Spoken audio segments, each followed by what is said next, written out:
Our first question is it's kind of a combo question from a lot of people, from Kristen, from Crystal, Sarah, Tessa, Vanessa, Laline, Mai, and Jeline. They all want to know, how do you decide when it's the right time to do a movie or sequel? And what made you choose to send Candace to space and to make her the main character instead of Phineas and Ferb? Well, the first part's easy. The decision was made when Disney called us and said, would you like to make a movie? Yeah. And we went, yeah. Yeah, when they called me and said, do you want to make a movie? And I said, yeah. Yeah. That's how it works. That's when you decide it's the right time, when somebody asks you to do it. We decided to have Candace be the main character for a couple of reasons. One was that we were trying to come up with a new story we hadn't told in 222 episodes of the series. And there weren't many of them. Yeah, and there weren't many left. So we said, well, what if we have a story where the boys are motivated into the story by jeopardy? Let's get somebody in some sort of danger and they have to go rescue. Let's have Candace get kidnapped by aliens and they have to go and rescue her. And that's the driving force of the movie. And that felt like a story we really hadn't told. Phineas and Ferb's usually just sort of a celebration. It's all driven by them having fun. And this way, we had it start a different way, but we still wanted to keep fun going while still having jeopardy. And it was sort of a tightrope wire, but mostly we just wanted to change it up to make it more difficult for Vincent to do his job, because he'd gotten pretty used to what we were doing. Yeah. And now it's different. So we like to throw a mix it up, curveball every once in a while. And also, a lot of the audience that used to be Phineas and Ferb's age is now closer to Candace's age or over, and it sort of it felt like it was her time. Plus, Ashley's a spectacular voice actress, and we wanted to give her a chance to shine. Perfect. This question's for Vincent. And it's from Tessa Smith. How did it feel to get to voice Phineas again? It was awesome getting to spend more time with Phineas. I mean, I spent 10 years playing Phineas on the series and doing the various hour-long specials that we did and the video games and everything. And I mean, this has been the most significant thing that I've ever done career-wise in my life. And this world and this character means so much to me. It was really, really fun when I heard we were going to get to do this movie. I mean, Phineas is so full of energy and full of excitement and just wants to make every day so great and have the best time. And that's a really fun personality and energy to get to spend time with in the booth. And that's a really fun time. The 10 years that I've had with it, every single time was a really great time. And all of these episodes that we've done and now the movie are all their own amazing, unique adventures. And so there's always something to look forward to at the end of the length of time that it takes to make something like this. In this case, this was 2 years. So it's always worth that wait. Perfect. All right. So this question is from Marissa and Shannon Replies, and I apologize if I butcher anyone's names. Phineas and Ferb first aired over a decade ago on Disney Channel. What do you think makes the show so timeless or nostalgic? And what kind of original storylines and catchphrases from the show can we look forward to seeing in the new movie? Well, I think that the reason that the show has sort of proved to be timeless is that it's just such the main thrust of the show is it's a celebration of creativity and imagination, and I think that those things never really go out of style. So I think that's what's kept it relevant all these years, is that it's celebrating sort of what is best about being a human being, I think. As far as we tried to hit on a lot of the catchphrases and a lot of the running gags from the show in the movie. As long as it didn't slow things down, we would put in references to stuff, and so there's a lot of Easter eggs for people. I think that the sound people make while they're exploding may end up being a catchphrase at some point. So we have these aliens that explode from the waist up if they get too excited, and it makes a very specific sound for those of you who've seen the movie. I think that's the thing. If I was watching it, that's the thing I would start repeating to people, on the playground. I think one of the things that kept it relevant for people for so long too is that it was absolutely family viewing. We never neglected the parents or the older people in the room, but we tried to do it without alienating the younger people. And we've always said, you know, don't underestimate the intelligence of the kids. They're much smarter than you think. And I think that creates a show that they can watch over and over again, and they can watch with their whole family, and there's something in there for everyone. Yeah, I agree. And I mean, I grew up with the show, and a lot of people I know grew up with the show. And so it's you know, at the start of it, it would have been a gigantic surprise had anyone said, you know, this would have been so important to a generation of people.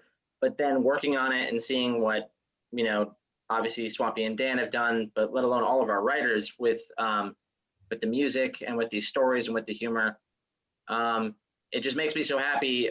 Even seeing a lot of the people here today, you know, it's parents with their kids, and everyone's equally as excited about this experience. And that's what's always really amazing about Phineas and Ferb fans, is it's usually people of all ages. Great. So the next question is from Christine Mehies. Do parents and their children need to be familiar with the series or Phineas and Ferb, the movie Across the Second Dimension, in order to understand Phineas and Ferb, the movie Candace Against the Universe?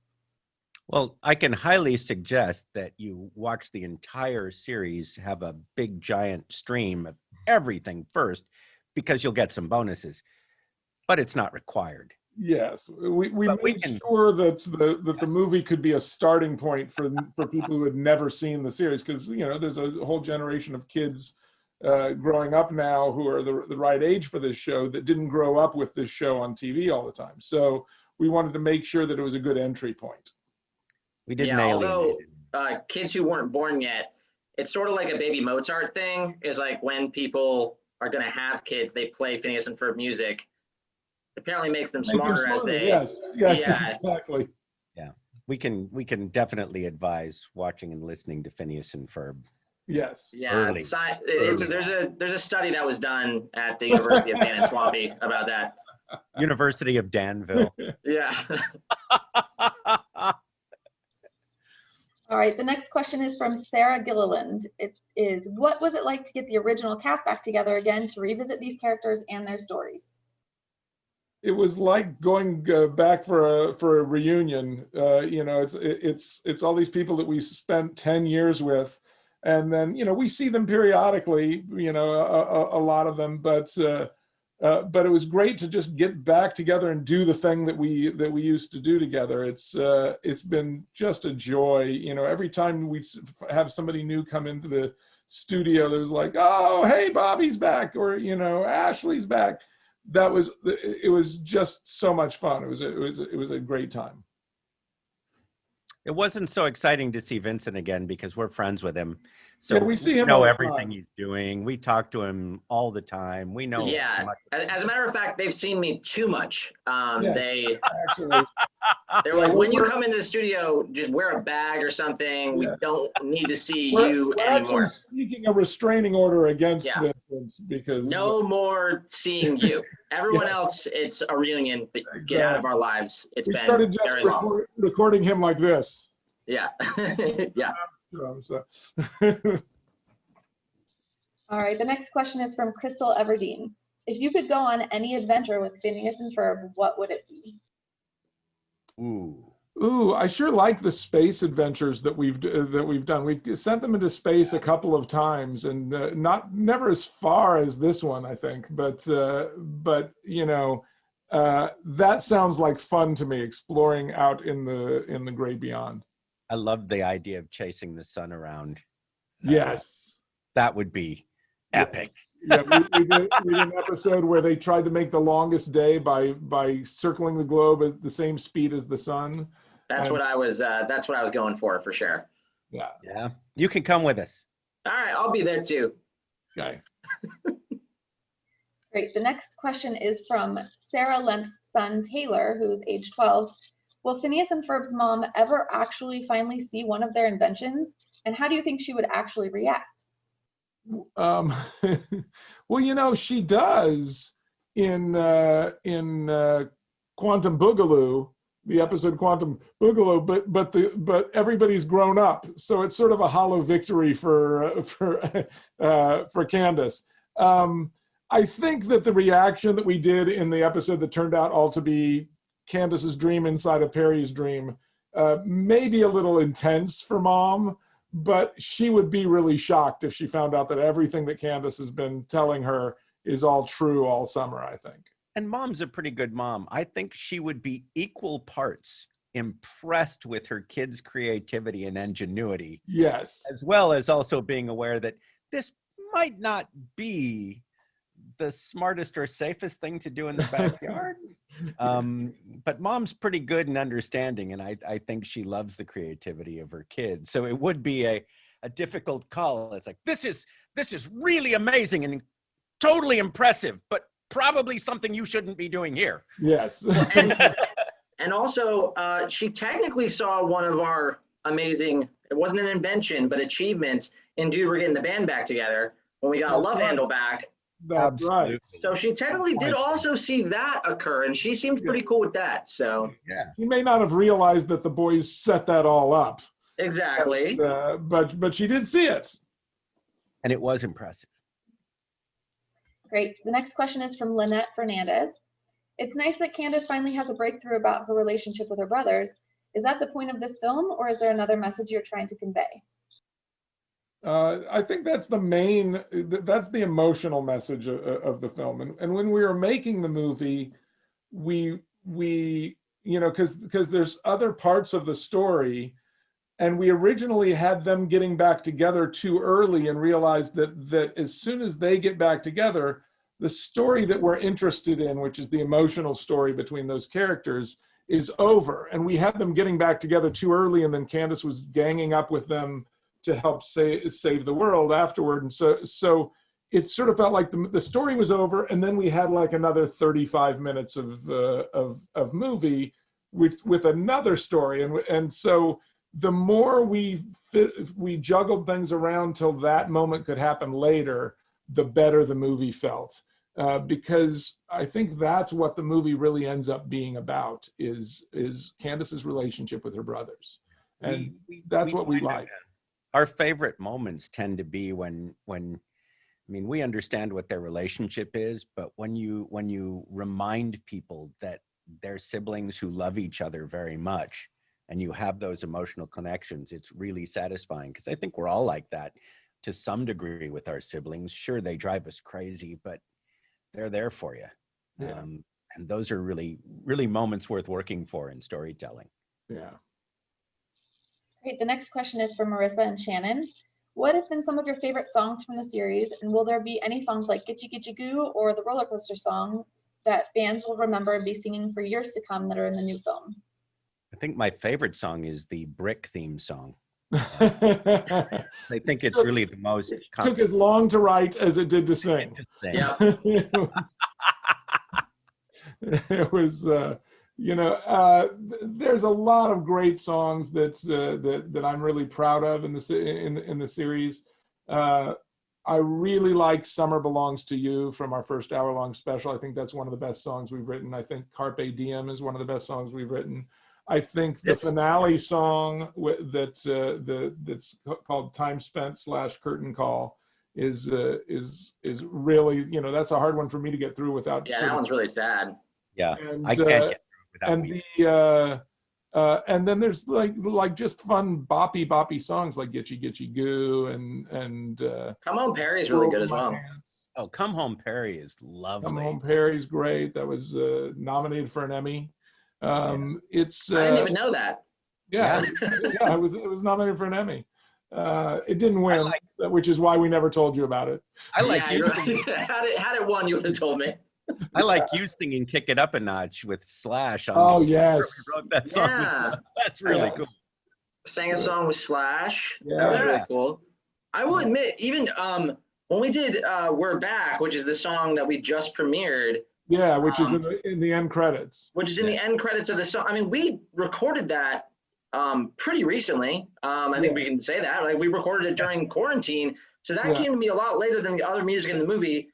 And there's one song that, like, one of the near the end of the film songs that we have that I think is like, it's pretty up there in terms of Phineas and Right up Ferb there with songs. Summer Belongs to You, It's isn't it? really, really good. But also, We're Back, I felt that way about, where I was like, this is so remarkably catchy. Like, this is so catchy. I feel like people are going to want to sing it a lot. When I finally heard the mix of it, when I got it back with like all of the music with it, and not just me singing it in my bedroom into a microphone. So I do think there's stuff in this movie that people are really going to like. Yeah. Great. The next question is from Holly. Where did you get the shape for Phineas's head? And how long is the animation process from original drawing to final animation? Right here, this. Phineas's head shape was based on a real person. It's practically just a portrait. No, I had, I'd worked on a lot of shows at the time that were, and usually you start with specific shape that everybody can draw to sort of build the head on. Homer was a fire plug, Bart was a coffee can. A lot of the old Looney Tunes was like an oval here and then two ovals here. And I was thinking nobody had ever really done a character whose head was based on a triangle. And so I was just sketching out some stuff at a restaurant, and I came up with this triangle-headed kid, and that I just immediately fell in love with him, and I felt like this is the show that I would want to see, and so that just happened. What was the other part of the question? Was how long it takes? Yes, how long from drawing to final animation? Well, from the first drawing of Phineas to the final animation on the first episode was about 16 years. But for one episode, when we start in the writer's room, it's about 10 months to finish one 11-minute episode. And that's just because it takes me so many times to get it the way they like it. Yeah, that's a lot of takes. It's that's just Swampy's like, again. Yes, you went right this time, Vincent. Yeah, exactly. Again. You want to break? Breaks are for winners. And you have a break in 10 months when you get it right. Yes, exactly. No, it's like there's a lot to be done in an animated show. So it's 10 months for an 11-minute episode. The movie actually took us 2.5 years. So it's a big, tremendous labor involving lots and lots of artists and editors and writers and musicians. It's a monumental feat to finish an animated film. Yeah. Great. Next question is from Tanya. What Easter eggs can fans keep an eye out for in this new movie? Oh, I made a list at one point for somebody of all the Easter eggs in the movie, and there was a whole bunch of references. We tried to put as much in as we could, as long as it didn't slow down the story at all. There's references from the very first musical number. There's some backing vocalists that people will remember from a specific episode or actually from two episodes of the series. There's callbacks to things that work. We always try to say, as long as it works by itself, that's fine. As long as you don't have to have seen these episodes to enjoy this movie, that's fine. But we tried to fill it with as many Easter eggs as we could for the real fans. Great. The next question is from Tessa Smith. What's your favorite invention that Phineas and Ferb have made over the years? That's a tough one. I still go back to the roller coaster because that was sort of the most pure, what would a 9-year-old boy make if he was unhampered by budget or schedule or, reality. That was the first thing that Dan and I both, when we were brainstorming, thought, what would you do? It's like, oh yeah, build a roller coaster in the backyard. Absolutely. And I've now seen on TikTok, I've now seen 3 different roller coasters, 2 in the United States, one in, I think it's either Brazil or Argentina or something like that, where they've hit me on their TikTok, and they're building an actual roller coaster in their backyard and theming it around Perry the Platypus. And that, to me, that just sort of makes my life when I see people doing that and taking the time to make something that actually works and having their friends ride it and stuff like that. It's like, well, that's legacy. That's you know, the fact that these 20-year-olds are now, you know, going to the trouble of doing the engineering and everything to make a roller coaster that goes, you know, that has a big drop and then, you know, like goes up a tree at the end so that it slides back down, you know, and one of them had hydraulics that sent it off on its way. It's like, it's really spectacular. I don't know how these kids learn to do this, but it's spectacular. Go them. All right, the next question is from Vanessa Diaz. What is the message that you hope kids will take away from seeing this film? Go to space. No. You should definitely go to space if you can. Yeah. Yeah, I think the message is really that to appreciate what it is you have, and appreciate the people around you that love you, even if they're getting on your nerves. I think it's if you're going to coalesce it into an actual message, I think that would be it. Great. The next question is from Crystal Everdeen. Will Phineas and Ferb ever discover Perry's secret identity? And if so, how would they react? Well, we actually did the movie we did for the channel, our Disney movie. We actually explored that, and then we of course had to erase their memory because we couldn't break the series. But Phineas was a little ticked off at first because he felt like, wait a minute, I thought we had this pet, human relationship. Wait, were you ever our pet, or were we just a cover for you? He was really sort of angered by it. And one of the first times that I was really upset in the series. Yeah, I was really angry and sad. One of the rare times. Yes, and I remember him yelling at Perry. It's like, really, this is it? Is anybody else here have a bizarre double life that they're hiding from me? And Ferb slowly put his hand up behind him, and Phineas, without even turning around, said, "Put your hand down, Ferb." All right, our next question is from Tanya. Candace Against the Universe felt very sentimental. What are some of the best memories you have creating this film? There were just the fact that Swampy and I finally got to make our show together. It was something that we had been trying to do for so long. So to me, the roller coaster episode, the first thing that we did, was really just him and me, and I boarded it in vacation in France with my wife's family, where we would go out and do day trips, and then I'd come home and draw all night. And then on the way back, we stopped in the UK and stayed at Swampy's place, and he and I put all the storyboards out on his kitchen table and sent our wives to the museums, which I think they ended up going shopping instead. Yeah, probably fewer museums than shopping. And we just like punched up all the gags, and we're putting Post-its here, and oh, if we do this, if we move this to here. That to me was the thing that I always remember as sort of the most fun. And when we finally got Vincent Martella for Phineas, that was the hardest casting we had in the entire show.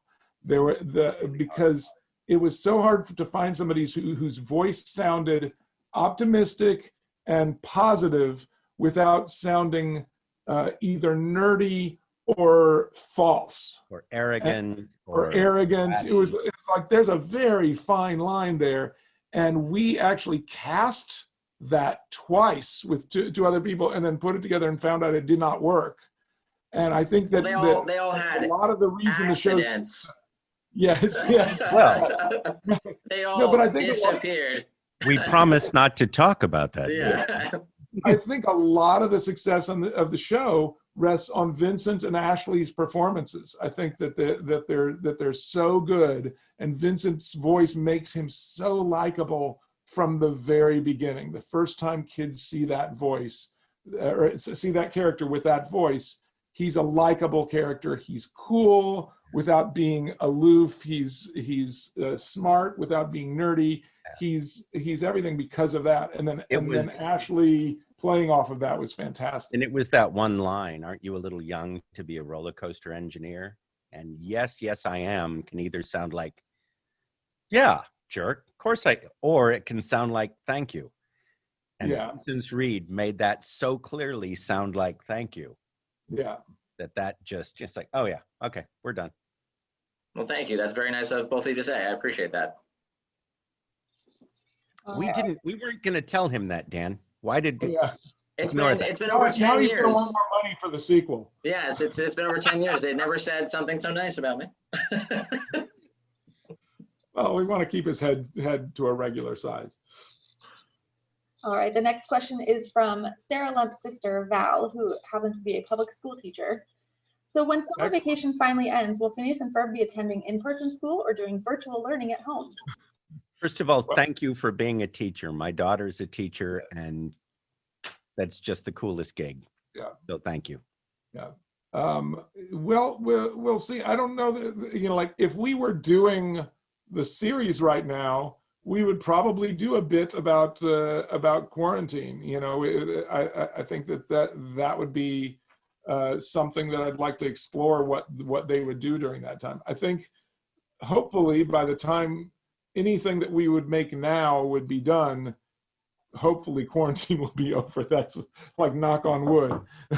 But we did do an episode where everybody was sick and they did a Zoom call together. It was sort of before Zoom actually existed. But now everybody's posting on social media like we're some sort of future prediction wizards. Yes. So I think it would be interesting to see how they would handle being stuck in the house. I think that would be a fun episode to write. All right, and our last question of this Q&A comes from Megan Harrell. She wants to know, how intentional were all the jokes that went over kids' heads? Like examples, jokes about Alexa technology, misunderstanding humans, grammar jokes, and were these put in just for the parents? And if so, she wants to say thank you. Well, two things. I think many of the jokes that you think are going over the kids' heads probably aren't. But the truth is, Dan's always said that we do these things just to make each other laugh. It's a bunch of people sitting in the room trying to make each other laugh. So we just never take out a joke because we specifically think that the kids might not get it. It's okay that there's stuff in there for the parents and the grandparents and the older siblings and the aunts and uncles. We leave those in. But I also think the kids get a lot more of them than people think they're going to. And also we try to put in as many jokes as we can so that if the kid doesn't get a joke, they don't have time to get bored. There's another joke coming for them in 5 seconds. So we always try to do that. And, and kids love jokes about the intricacies of grammar. We found that that's absolutely. That's true. Or as I once said after we did the Star Wars crossover episode, kids just love Tom Stoppard references. Yes, exactly. I know. They don't.